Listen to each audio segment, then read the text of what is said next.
তুমি কি সত্যি সত্যি প্রীতিকে ভালোবাসো? জি। কি করে বুঝবো? তা তো বলতে পারবো না, তবে ওকে আমি ভালোবাসি। আর ওকে যে আমি সারা জীবন শান্তিতে সুখে রাখতে পারবো সেটাও আমি বলতে পারবো না, কিন্তু এটুকু নিশ্চয়তা দিয়ে বলতে পারি যে আমি কখনো ওকে ঠকাবো না আঙ্কেল।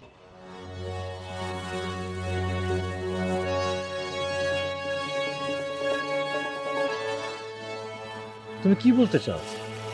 মানে তুমি সত্যি প্রীতিকে বিয়ে করতে চাও? জি চাই, কিন্তু মানে এখনই না। আমি চাই যে নিজের পায়ে দাঁড়াতে।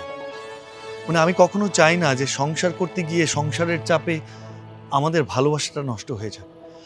আমি প্রীতিকে কখনো কষ্ট দিতে পারবো না, আমি শুধু ওকে ভালোবাসতে পারবো।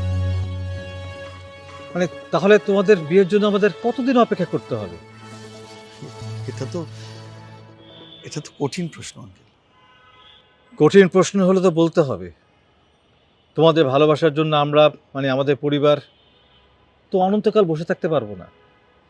প্রীতির মার মুখের কথা তো শুনলেই, প্রীতির মা তো প্রীতির বিয়ের জন্য এক মুহূর্ত অপেক্ষা করতে রাজি না।